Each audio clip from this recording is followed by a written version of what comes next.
आमदार जितेंद्र आव्हाड यांच्यावर महिलेला खोटे साक्षीदार बनवण्याचा आरोप, शबाना शेख हिचा खुलासा। माजी मंत्री तथा आमदार जितेंद्र आव्हाड यांच्यावर गंभीर आरोप करण्यात आलेत। काही दिवसांपूर्वी जेलमधून सुटलेल्या शबाना शेख हिनं मोठा खुलासा केलाय की जितेंद्र आव्हाड यांनी तिला पैसे देऊन भारतीय जनता पार्टीच्या महाराष्ट्र अल्पसंख्याक सरचिटणीस रिदा रशीद यांच्यावर खोटे आरोप लावण्यासाठी साक्ष देण्यास भाग पाडले होते। शबाना शेख, जी 2 महिने तुरुंगात होती, तिनं आज सांगितले की जितेंद्र आव्हाड यांनी तिला 25,000 रुपये देऊन रिदा रशीद यांच्यावर पिटा आणि पोस्को सारख्या गंभीर आरोपांमध्ये फसवण्यासाठी खोटा साक्षीदार बनवण्याचं काम केले। त्यावेळी शबानाला पैशाची गरज असल्यानं तिनं आव्हाड यांचे ऐकले। मात्र आता जेलमधून सुटल्यानंतर शबाना शेखनं खरा घटनाक्रम उघड केलाय। शबानानं सांगितले की आमदार जितेंद्र आव्हाड यांनी मला सांगितले होते की ते मला लवकरच जेलमधून सोडवतील।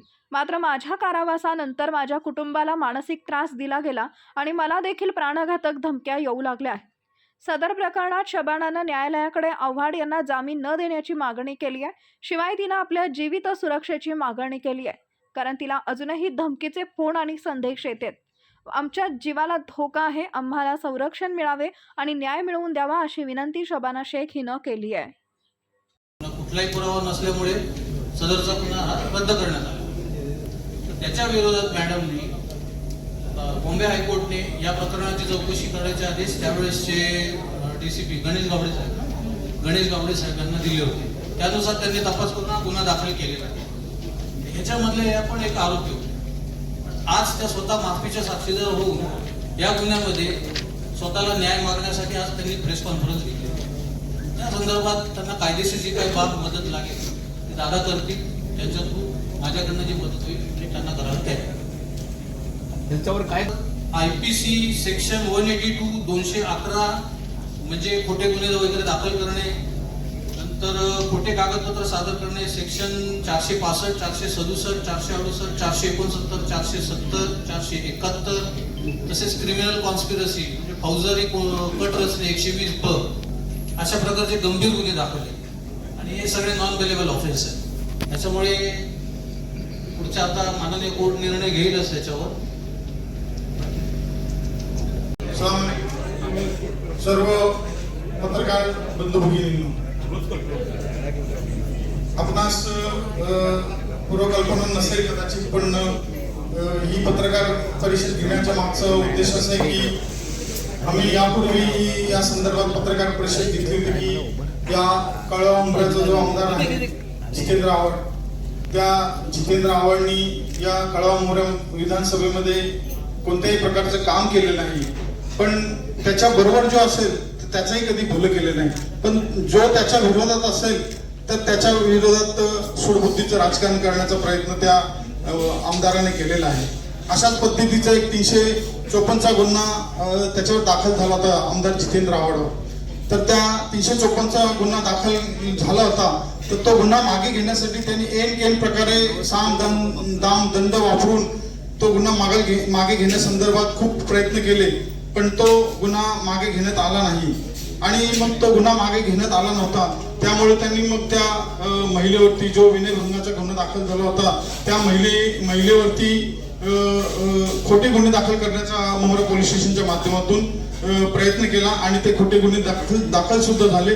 तर अशातच जे गुन्हे दाखल झाले होते तर त्याच्यात मग ते हायकोर्टाने डिसंबरी करून त्यांच्यावरती ते गुन्हे केले आणि त्या गुन्ह्यामध्ये जे लोक वापरले होते तर ते शबाना सोदी म्हणून आणि त्यांची मुलगी आणि इतर जे खूप लोक होते की ते खोटे गुन्हे दाखल करण्यासंदर्भात जितेंद्र आव्हाड सोदी म्हणून आणि त्यांच्या मुलगी त्यांनी आले की हमको इसमें जो हमारे से गलती हुआ है, जो हमारे से म्हणजे आमच्याकडून जी चूक झालेली आहे तर ती चूक आम्हाला सुधारायची आहे, कारण का यांनी अशा प्रकारे खोटं म्हणजे षडयंत्र करून त्या मॅडमवरती गुन्हा दाखल केला होता, रिदा रशीद मॅडमवरती पोस्कोचा गुन्हा दाखल केला होता।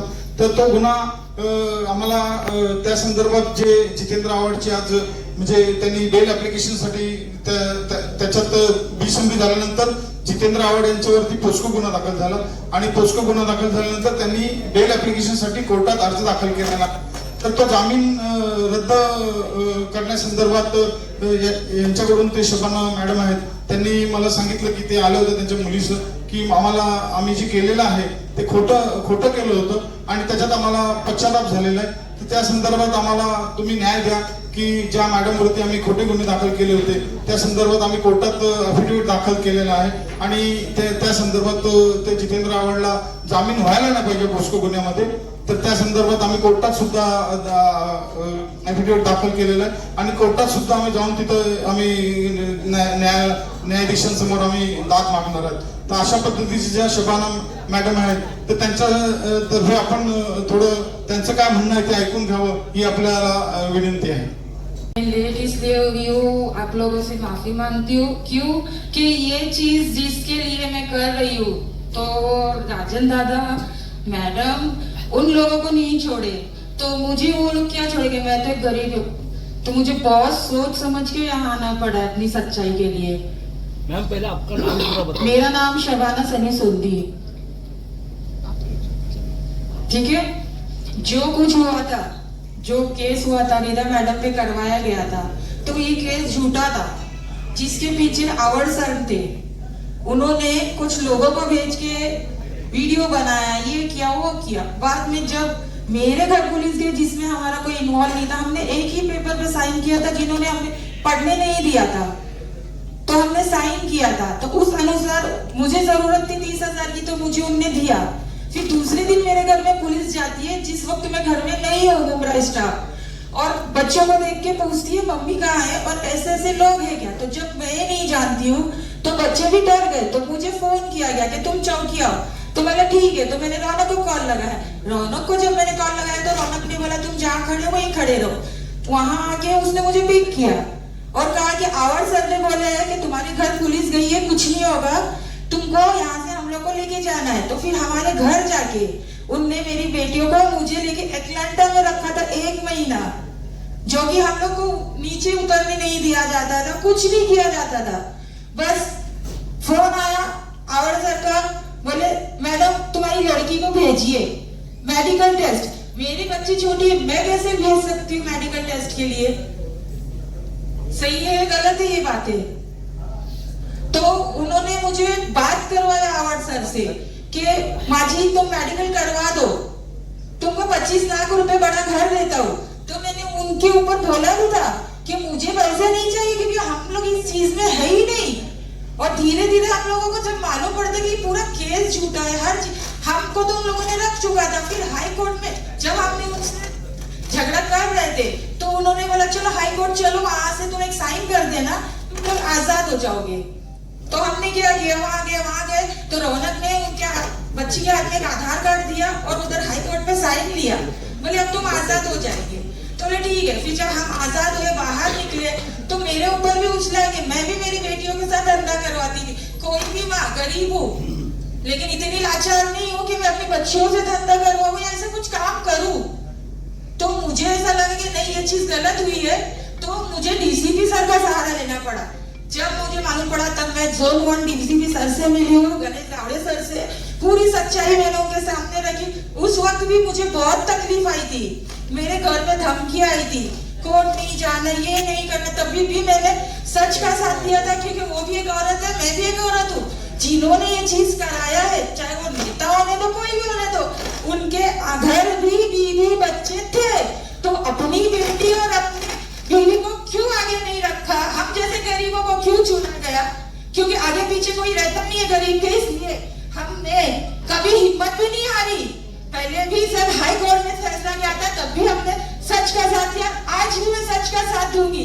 हाई कोर्ट से वापस से कभी केस रीओपन हुआ है, आरोपी बाहर है, मैं 2 महीना जेल में रह के आई हूँ जो कि मेरा इसमें कोई इन्वॉल्व नहीं था. आज भी आरोपी घूम रहे, आज भी मुझे धमकी आती है, मेरे आगे पीछे कोई नहीं है. तो मैं रिक्वेस्ट करूंगी कानून से, कोर्ट से, शिंदे सर से, राजन दादा से कि मुझे सेफ्टी चाहिए और ऐसे लोगों को सजा होना चाहिए. हर समय यही होता है. कैसे काटे, वो भी इनके बोलने से ही काटे.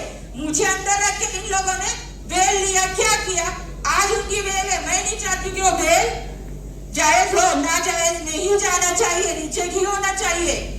आज पत्रकार परिषद घेण्याचं कारण एवढंच की आज 3 वाजता जो जितेंद्र आव्हाड यांच्यावरती पोस्कोचा गुन्हा दाखल झालेला आहे त्या संदर्भात त्यांनी न्यायालयात अर्ज केलेला आहे की मला या गुन्ह्यामध्ये जामीन मिळावा. पण आमची न्यायालयाला हीच विनंती आहे की या जितेंद्र आव्हाडसारख्या खोट्या माणसाला कोणत्याही प्रकारे जामीन होऊ नये यासाठी आम्ही न्यायालयाला विनंती करतो. नाहीच की 354चा जो जितेंद्र आव्हाड यांच्यावर विनयभंगाचा गुन्हा दाखल झाला होता या गुन्ह्यामध्ये त्यांना कोणत्याही प्रकारे म्हणजे गुन्हा काढावा यासाठी त्यांनी एन प्रकारे मॅडमवरती आणि इतर लोकांच्या माध्यमातून खूप प्रेशर आणला होता. पण मॅडम कोणत्याही प्रकारे रिझा रशीद मॅडम यांनी कोणत्याही प्रकारे हा गुन्हा मागे घेतला नाही आहे. हा गुन्हा मागे घेण्यासाठी त्यांनी खूप प्रयत्न केले पण हा गुन्हा मागे घेतला गेला नाही आहे. त्यासाठी त्यांनी काही महिलांच्या माध्यमातून रिझा रशीद यांच्यावर पोस्कोचा गुन्हा दाखल केला आणि तो पोस्कोचा गुन्हा दाखल जितेंद्र आव्हाड यांच्या माध्यमातून झाला. या मेन कटाचे सूत्रधार जितेंद्र आव्हाड होते आणि तो गुन्हा माननीय न्यायालयाने खोटा ठरवला. त्या गुन्ह्यामध्ये कोणताही पुरावा नसताना मॅडम यांच्या विरोधात जो पोस्कोचा गुन्हा दाखल झाला होता तो खोटा ठरण्यात आला. त्याच्यात बिसंमरी झाली आणि नंतर मग माननीय न्यायालयात मॅडम रिझा रशीद मॅडम यांनी अर्ज केला होता की या संदर्भात ज्या लोकांनी माझ्यावर खोटा गुन्हा दाखल केला त्यांच्यावर गुन्हा दाखल व्हायला पाहिजे आणि तशा प्रकारची ऑर्डर मिळून माननीय न्यायालयाने जितेंद्र आव्हाड आणि त्याचे इतर साथीदार यांच्यावरती 19 साथीदार आहेत त्यांच्यावरती पोस्कोचा गुन्हा दाखल झालेला आहे आणि ते सध्या सगळे बाहेर फिरत आहेत. त्यांच्यावर कोणत्याही प्रकारे अटकेची कारवाई होत नाहीये. अशा प्रकारे आज जितेंद्र आव्हाड यांनी सुद्धा आज न्यायालयात माननीय 3 वाजता न्यायालयात त्यांचा जामीन अर्जासाठी बेल ॲप्लिकेशन केलेला आहे. तर त्या संदर्भात आम्ही न्यायालयाला विनंती करतो की कोणत्याही प्रकारे जितेंद्र आव्हाड यांना जामीन देण्यात येऊ नये. माननीय न्यायालयाला विनंती आहे. विधानसभेच्या हा कदाचित योगायोग असू शकतो कारण का जितेंद्र आव्हाड यांनी यापूर्वी कधी गुन्हा दाखल होऊन खूप वेळ झालेली आहे. पण जितेंद्र आव्हाडनी आज कोर्टात माननीय न्यायालयामध्ये त्यांची आज सुनवाई आहे त्यासाठी आज पत्रकार परिषद घेण्यासाठी हा योगायोग असू शकतो की विधानसभा आणि याचा काही मेळ नाही आहे. फक्त आज न्यायालयात त्याच्या विरोधात जे सुनवाई आहे त्या संदर्भात आम्ही न्यायालयाला विनंती करण्यासाठी आजची पत्रकार परिषद घेतलेली आहे. छोटी सी एक गलती हुई थी, पहला घर आके उन लोगों ने वीडियो बनाया फ्लैंग का बोल के, उसके दूसरे दिन हमारे घर पुलिस आती है तो मैं रौनक शाइस्ता को कॉल लगाती हूँ तो रौनक बोलती है टेंशन मत लो, आवाड़ सर ने बोला है कि पुलिस वालों से मेरी बात हो चुकी है, आप लोगों को कुछ नहीं होगा. लेकिन मैंने उसे रिक्वेस्ट किया कि मुझे मुमरा पुलिस चौकी जाना है, क्यों बुलाया है मुझे, बोले नहीं मत जाओ कुछ भी नहीं होगा. लेके जाके हम लोगों को एकलांटा बिल्डिंग में 1 महीना पूरा कंटिन्यू वहाँ रखा गया है. उसमें हम लोगों को बहुत तकलीफ़ें मिली है. फिर भी इस बीच में आता है आवाड़ सर से बात करवाती है रौनक कि मैं आज ये काम करवा दो, 25 लाख रुपए आपको देता हूँ. तो मैंने कहा नहीं, गरीब हूँ, बिकाऊ नहीं हूँ. क्या काम करवाने के लिए बोले? मैडम के ऊपर FIR बना के मेडिकल करवाना, जो कि बच्ची मेरी छोटी थी, कुछ उसका ऐसा था नहीं. इन लोगों ने क्या खेला था क्या नहीं, हम लोगों ने उसमें कुछ नहीं साथ दिया. उसके बाद में जब हमें निकलना था वहाँ से तो इन लोगों ने हमको बोला कि हाई कोर्ट जाके एक पेपर साइन कर दोगे ना तुम लोग यहाँ से आज़ाद हो जाओगे. तो हाई कोर्ट गए तो उन्होंने एक आधार कार्ड दिया और वहाँ लेके जाके एक साइन लिया. उसके बाद हमें छोड़ दिया और जैसे ही हमें छोड़ा गया हम लोग जब बाहर आए हैं तो पता चल रहा है कि किसी के साथ ये हुआ है, जैसे झूठ है ये बातें. तो मैंने DCP सर का रास्ता चुना था, गणेश गावड़े सर जोन 1 के जो हाई कोर्ट से चल रहा था उनके साथ में मिलके जो सच्चाई थी जो झूठ था उसमें मैंने साथ दिया था कि मैडम का ऐसा कुछ नहीं है, मैडम को फंसाया गया है. आज भी जो मैं इधर खड़ी हूँ ना तो मैं इधर किसी के दबाव में नहीं आके खड़ी हूँ. इन झूठ खेल में मुझे भी फंसाया गया. मैं 2 महीना जेल काट चुकी हूँ. मेरे घर में कोई भी नहीं है, मेरी एक बेटी अकेले रही है तो उनको भी तो सजा होनी चाहिए ना. क्या कि गरीब लोगों तुमको क्या स्टेटमेंट देने के लिए कहा था और वहाँ पर क्या स्टेटमेंट दिया? मैडम ये बोलने के लिए कि हाँ मैडम गंदगी का कुछ काम करवाती है. लेकिन जब मैं एरिया में गई हूँ वापस एकलांटा से तो मुझे भी यही बोला गया है. तब मुझे एहसास हुआ कि ये सब क्या किया इन लोगों ने. जब मैं मांग कर रही थी कि मुझे मुमरा चौकी जाना है तो इन लोगों ने मुझे जाने नहीं दिया था.